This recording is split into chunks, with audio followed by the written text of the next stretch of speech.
Vlog हो यो मोबाइलबाट। अब यो भ्लगमा चाहिँ म उयो हाम्रो धानबारी देखाउन लागेको छु। तर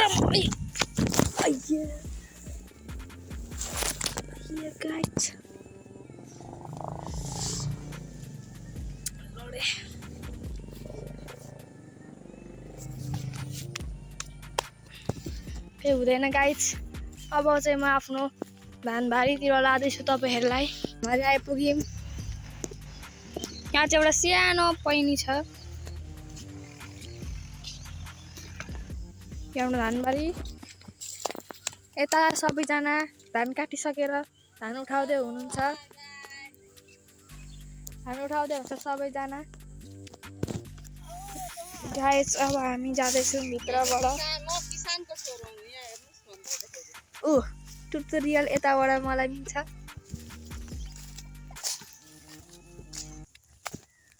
हामी जाँदैछौँ गाइस। हिल्लो छ। यता हान्नुहोस् गङ्गा बडी। यो चाहिँ मेरो बडी। कहाँको बडी? ऊ त्यहाँको। अब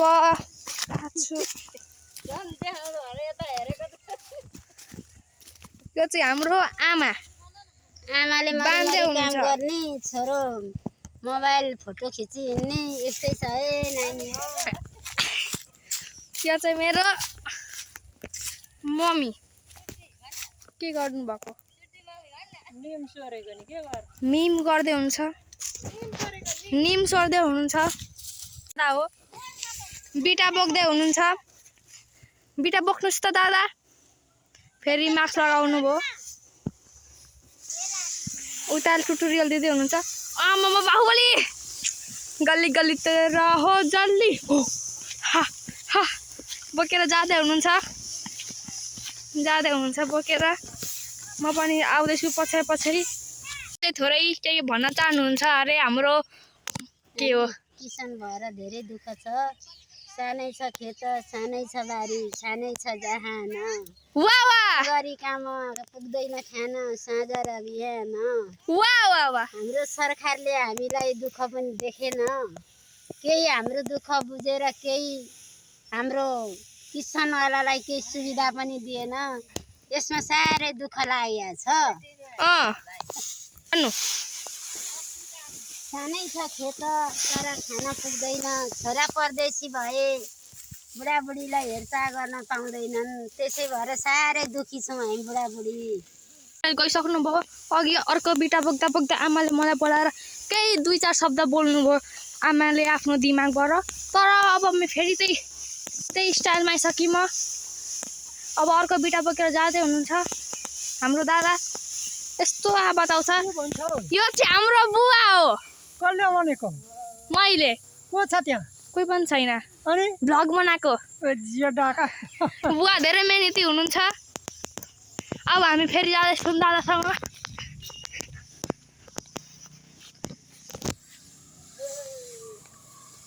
म अघि इन्ट्रोमा यहीँबाट झरेर लडेको गाइज।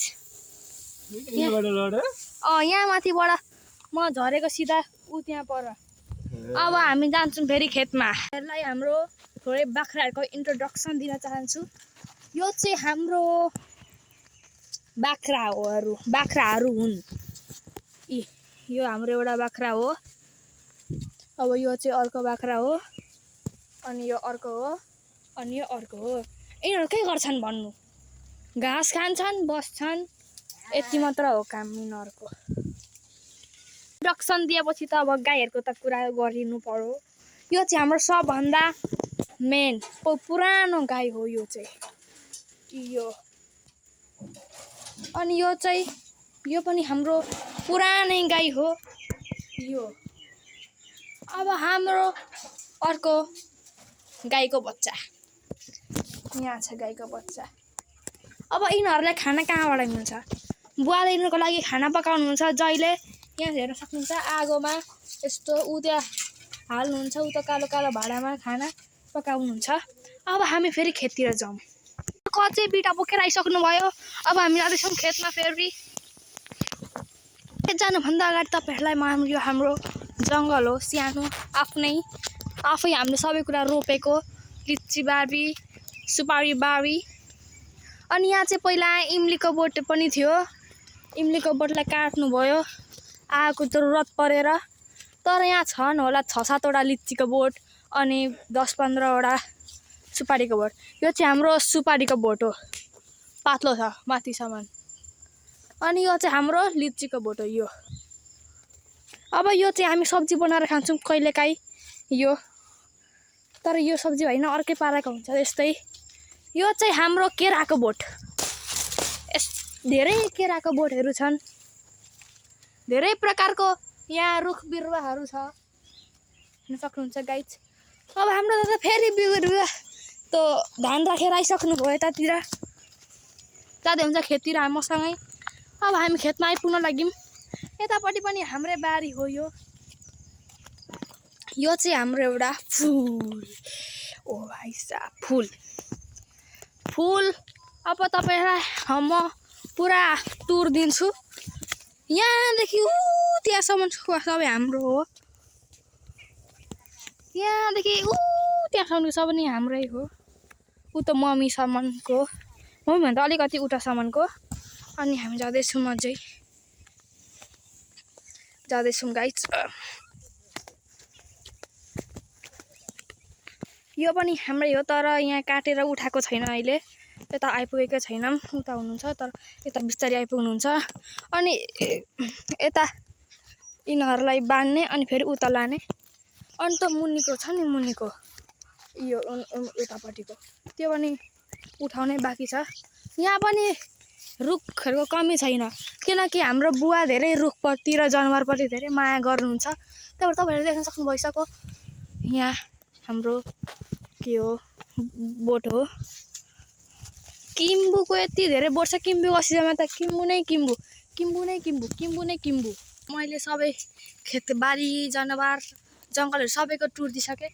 अब हामी मेरो घरको बगैँचाहरूको टुर दिन जाँदैछु गाइज। पुग्न लाग्यौँ, भ्लग बनाएको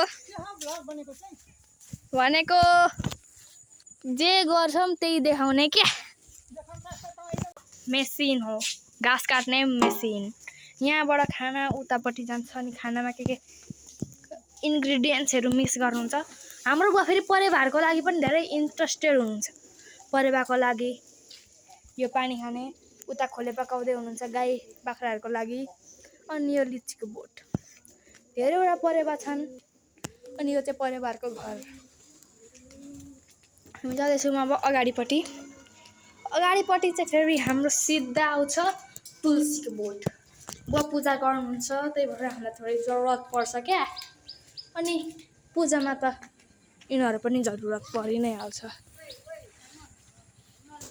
फुले फुल फुले फुल फुले फुल फुले फुले फुल। यो दसैँमा चाहिँ उम्रेन नि, दसैँ सकेपछि चाहिँ उम्रिँदैछ गाइस हाम्रो यो फुल। यो हाम्रो यता फुले फुल छ, उता सागहरू उम्रिँदैछ। अनि यो चाहिँ हाम्रो बोट हो केको। यस्तो राम्रो राम्रो छ नि, हेर्नु भाइ आम्मामा बबाल बबाल छ नि। अब हेर्नु यहाँ फल सब्जीहरू पनि फल्छ। यो सब्जीको नाम के हो मलाई थाहा छैन। अनि यो तुलसीको यो तुलसीको बोट। अनि त कस्तो राम्रो छ नि, आहा मजा आउँछ। यो चाहिँ हाम्रो पिचबाट घरको अगाडिको। अनि यो चाहिँ हाम्रो घर हो गाइज। हामी यता जाँदैछौँ। अब यता पनि त्यहाँ धान छ। अब हाम्रो यो हाम्रो सेकेन्डरी हो। यो चाहिँ सेकेन्डमा बनाएको सागबारी। यो चाहिँ सबभन्दा सुरुमा, धेरै पनि अट्छ, सुरुमा पनि बनाएको सागबारी यो छ। यी सागबारी हाम्रोमा ड्रागन फ्रुट पनि छ। ड्रागन फ्रुट हेर्न सक्नुहुन्छ तपाईँहरू। ड्रागन फ्रुट ड्रागन फ्रुटको बोट। ड्रागन फ्रुट फल्दैछ दुईटा।